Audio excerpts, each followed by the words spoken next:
Bismillahirrahmanirrahim. Assalamualaikum warahmatullahi wabarakatuh dan selamat sore.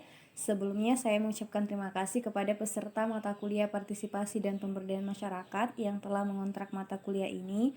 Jadi perlu diketahui bahwa mata kuliah partisipasi dan pemberdayaan masyarakat diampu oleh 3 orang dosen. Pertama adalah Bapak Haji Abdul Qadir Kamaludin SPMSI sebagai Dekan Fakultas Pertanian. Kemudian yang kedua adalah Bapak Mahdi Tamrin SPMSI dan yang ketiga adalah saya sendiri.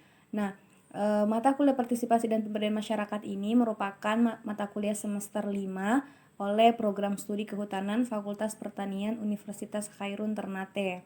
Nah, karena kondisi kita sekarang ini yang tidak memungkinkan untuk saling bertatap muka atau kuliah secara langsung di kelas, maka kuliah pada semester ini masih dilakukan secara daring atau dalam jaringan melalui aplikasi virtual class. Untuk memudahkan peserta mata kuliah memahami materi, maka dibuatlah video ini. Baik, selanjutnya kita akan masuk pada materi pertama.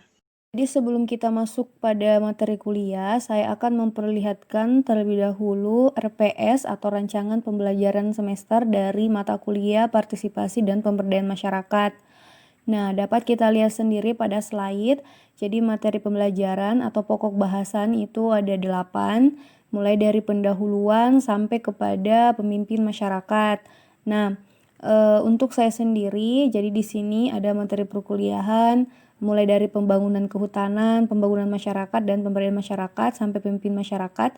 Jadi yang berwarna merah tua, maka itu materi yang akan saya berikan. Dan yang berwarna hitam itu akan diberikan oleh dosen selanjutnya.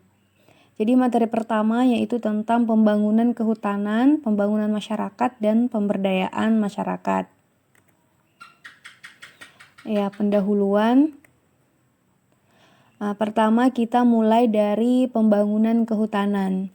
Jadi pembangunan kehutanan kita pada saat ini dan tentunya masa yang akan datang itu diarahkan untuk tujuan konservasi dan kelestarian hutan, kemudian rehabilitasi sumber daya yang sudah terdegradasi, dan pemerataan pembangunan.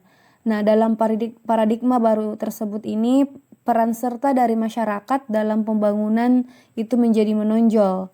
Jadi peran serta dari masyarakat ini harus memberikan keuntungan bagi masyarakat, yaitu berupa peningkatan kesejahteraan mereka atau kesejahteraan masyarakat. Jadi peningkatan dari kesejahteraan masyarakat ini akan berdampak positif bagi kehidupan bernegara. Jadi kalau misalnya masyarakatnya sudah sejahtera, maka itu pastinya akan langsung berdampak pada negara kita sendiri. Nah, dengan demikian itu diharapkan terjadi pemerataan kemakmuran pada masyarakat. Kemudian dalam pembangunan kehutanan, dampak yang diharapkan dari peran serta masyarakat itu tidak hanya pada kesejahteraan masyarakat sendiri, tetapi juga pada kelestarian hutan dan sebagainya. Jadi kedua-duanya ini harus seimbang. Jadi pada saat masyarakat sejahtera, hutannya juga harus lestari. Tidak boleh cuma salah satunya atau hanya salah satunya. Jadi jangan sampai masyarakatnya sejahtera namun hutannya rusak. Nah, itu yang mungkin sekarang banyak terjadi di negara kita karena sudah banyak illegal logging dan lain-lain. Jadi mungkin masyarakatnya sejahtera tetapi hutannya malah rusak. Nah, ini yang harus dihindari sebenarnya karena kedua-duanya itu harus sejalan. Jadi hutan lestari, kemudian masyarakat sejahtera. Nah, kemudian proses pelibatan masyarakat ini dimaksudkan agar masyarakat mempunyai sense of belonging. Jadi sense of belonging itu sama dengan rasa kepemilikan dan mempunyai tanggung jawab terhadap pembangunan kehutanan itu sendiri. Nah, jadi masyarakat di sini dia harus punya rasa memiliki terhadap hutannya gitu. Jadi kalau contoh sehari-hari kalau misalnya kita ada suatu barang kemudian kita merasa memiliki barang tersebut, menyayangi barang tersebut, maka kita akan menjaga. Nah, seperti itu yang sebenarnya kita harapkan dari pembangunan kehutanan. Jadi masyarakat itu harus ada rasa memiliki terhadap hutannya sehingga masyarakat itu bisa menjaga dengan baik hutannya. Nah, proses ini diperlukan karena selama ini sebagian besar masyarakat kita itu hanyalah sebagai penonton. Jadi proses agar merasa memiliki dan bertanggung jawab itu memang perlu dibangun dan dimotivasi oleh pemerintah kepada masyarakat. Jadi hutan yang sebanyak itu bukan hanya dianggap sebagai milik pemerintah atau milik negara, tetapi dianggap sebagai milik kita atau rasa kepemilikan kita. Jadi kita bisa kelola dengan baik, tidak untuk ditebang dan sebagainya.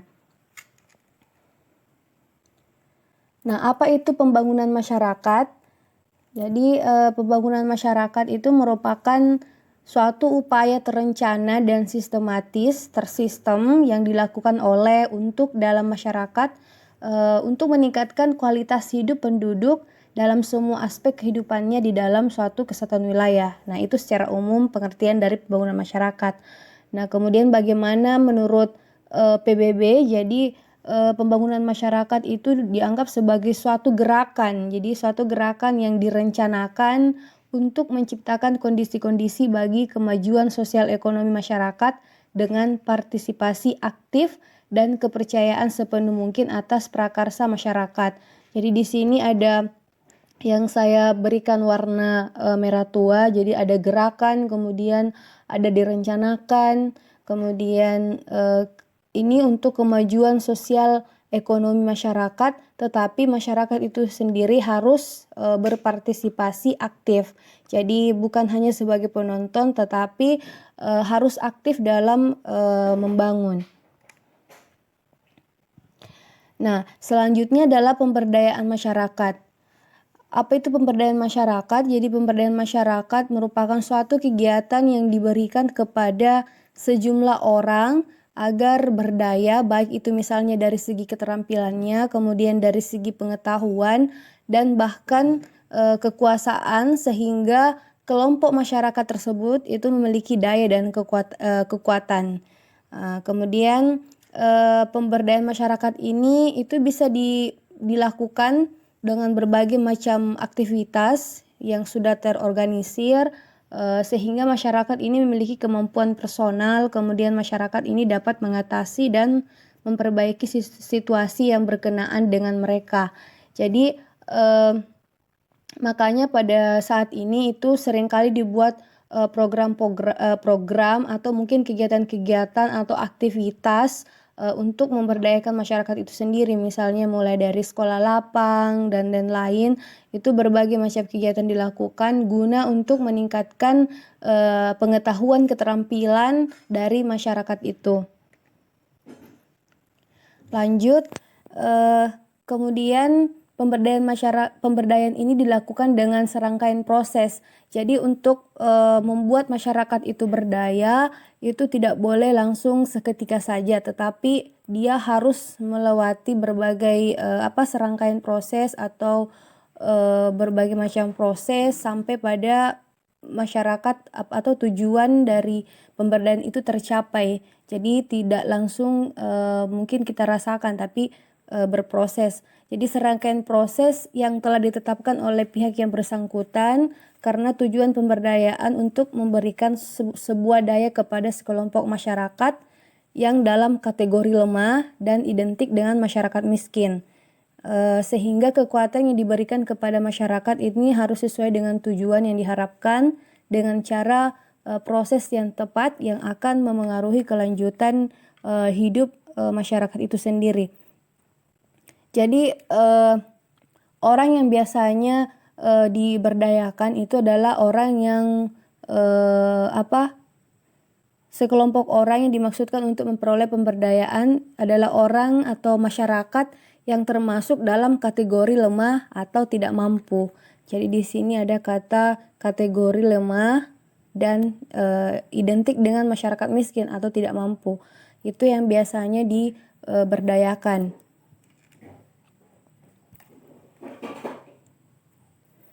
Nah, salah satu masyarakat yang perlu untuk diberdayakan adalah masyarakat sekitar hutan. Jadi mata kuliah ini adalah mata kuliah tentang partisipasi dan pemberdayaan masyarakat.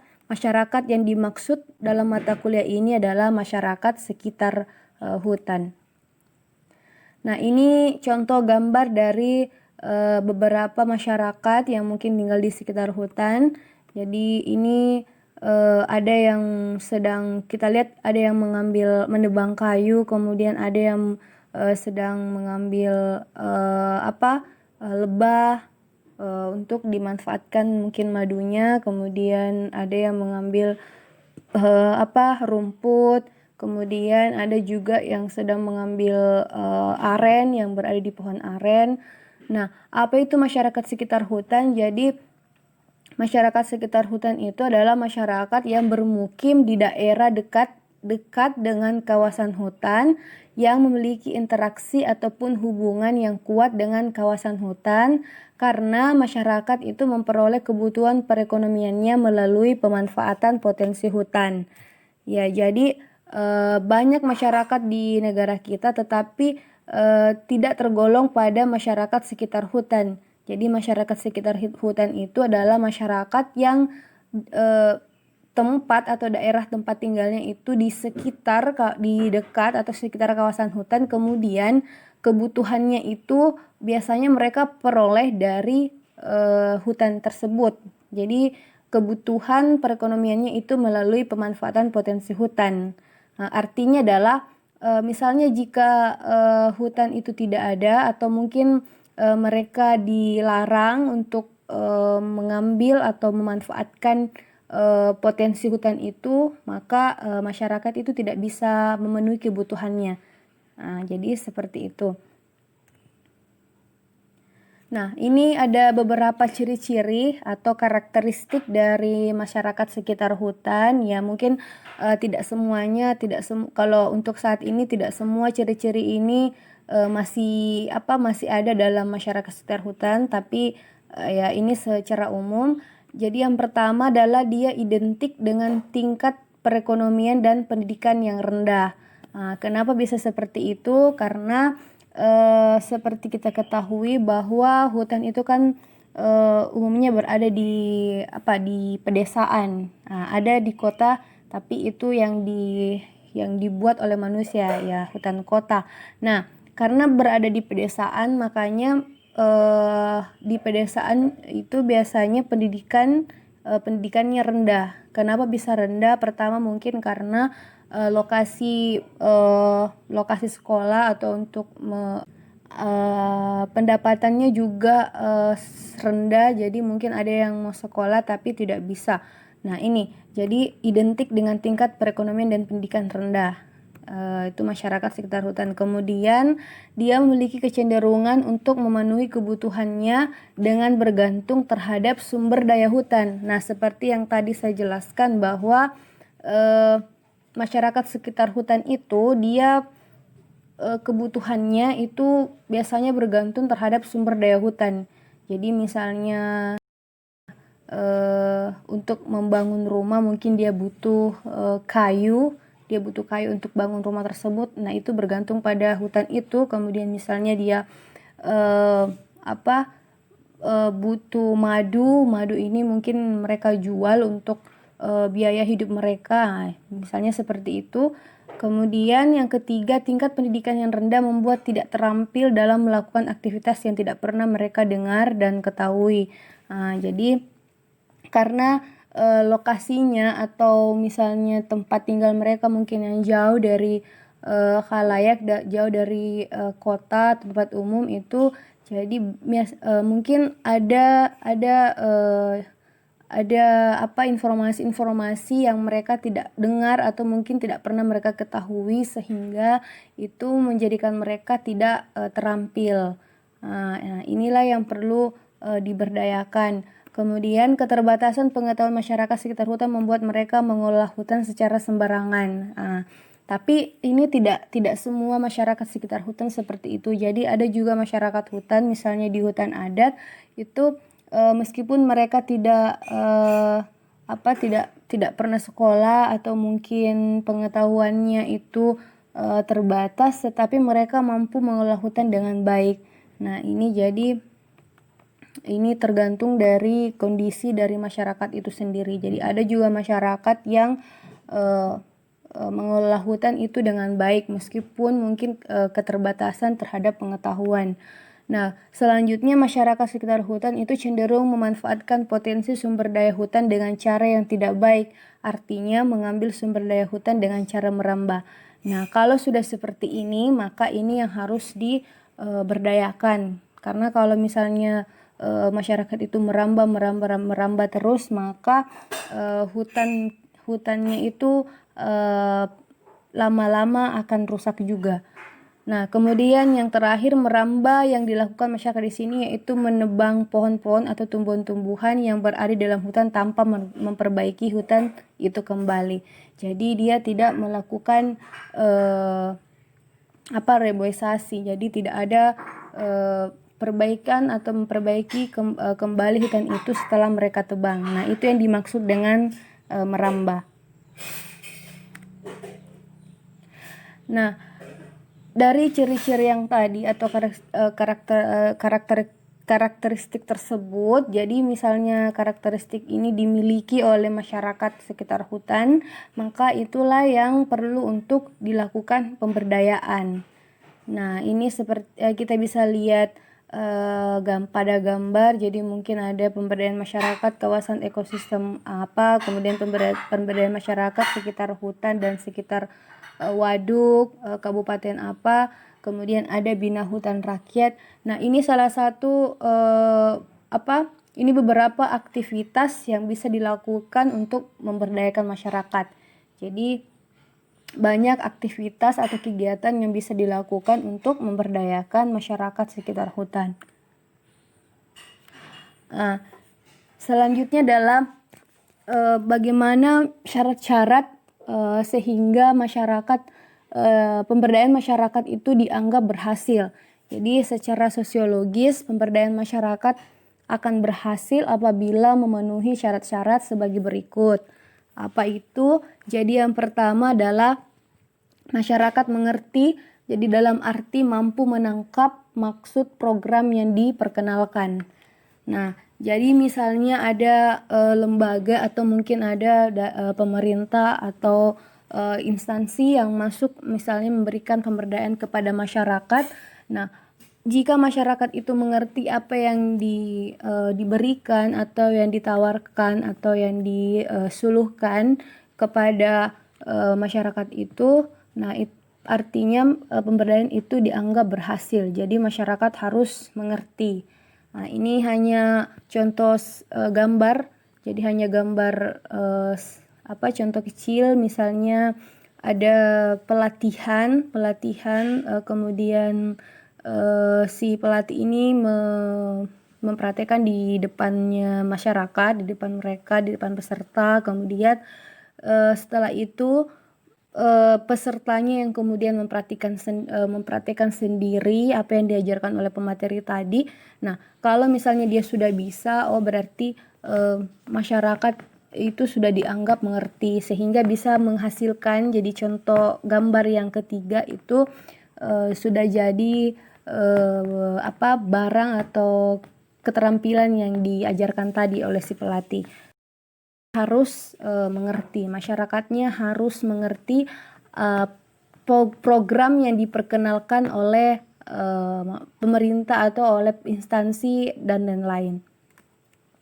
Nah, yang kedua adalah tidak bertentangan dengan sistem nilai dan norma yang hidup dalam masyarakat. Jadi siapapun itu yang akan memberikan pemberdayaan kepada masyarakat itu tidak boleh bertentangan dengan nilai dan norma yang ada di dalam masyarakat.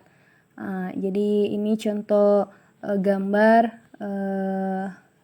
masyarakat itu kan masih identik misalnya dengan gotong royong, kemudian mungkin dia harus sesuai dengan norma dan nilai sosial yang ada dalam masyarakat. Nah, apa itu norma? Jadi norma adalah patokan perilaku dalam suatu kelompok masyarakat tertentu.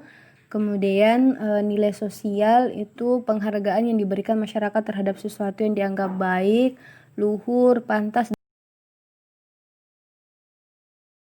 masyarakat. Jadi setiap masyarakat atau setiap daerah itu masing-masing punya norma, masing-masing punya nilai sosial tersendiri yang dianggap baik oleh masyarakat itu. Jadi tidak boleh bertentangan dengan sistem nilai dan norma yang hidup dalam masyarakat. Nah, yang ketiga adalah program bermanfaat untuk masyarakat. Ya, jadi pemberdayaan yang dilakukan itu tentunya harus bermanfaat untuk masyarakat. Artinya punya manfaat ke depan. Jadi bukan hanya diperkenalkan, tetapi itu bisa dikembangkan atau bisa dilakukan masyarakat ke depan dan itu sangat bermanfaat untuk masyarakat sekitar. Tuh. Nah, yang keempat atau yang terakhir, pelaksanaan program itu menerapkan teknologi yang tidak melampaui kemampuan masyarakat. Jadi ini ada 2 alat. Yang pertama adalah alat pengupas biji jambu mete atau kacip. Kemudian yang kedua adalah alat penggiling kunyit. Nah, alat ini diperkenalkan kepada masyarakat sekitar hutan. Ini di lokasi hutan kemasyarakatan. Alat ini diperkenalkan kepada masyarakat, kemudian alat ini digunakan oleh masyarakat untuk mempermudah produksi dari hasil hutan mereka. Jadi jambu mete itu masuk dalam hasil hutan bukan kayu. Kemudian alat penggiling kunyit, jadi kunyit ini juga merupakan hasil dari HKM tersebut. Hasil hutan bukan kayu. Ini diberikan kepada masyarakat atau diperkenalkan kepada masyarakat dan masyarakat bisa menggunakannya sehingga alat ini tentunya bermanfaat untuk masyarakat. Jadi tidak boleh diberikan teknologi atau alat yang melampaui kemampuan masyarakat. Itulah tadi materi pada pertemuan pertama. Nah, untuk tugasnya silakan dicek pada slide terakhir di video ini dan bisa juga dicek pada aplikasi virtual class pada bagian tugas. Terima kasih telah menyaksikan, telah menyimak. Assalamualaikum warahmatullahi wabarakatuh. Tugasnya itu masih terkait dengan materi sebelumnya. Jadi yang pertama, cari satu contoh pemberdayaan masyarakat yang dilakukan di sekitar hutan. Nah, ini diharuskan kepada peserta mata kuliah untuk membaca dulu beberapa artikel atau mungkin jurnal. Jadi cari salah satu contoh pemberdayaan masyarakat yang dilakukan di sekitar hutan. Ini dibuat dalam bentuk resume, bisa 3-5 lembar. Kemudian bisa juga ditambahkan gambar atau foto-foto kegiatan, foto-foto pemberdayaan masyarakat itu kemudian dikumpulkan melalui alamat email. Nah, ini paling lambat hari Selasa tanggal 15 September 2020 pukul 12.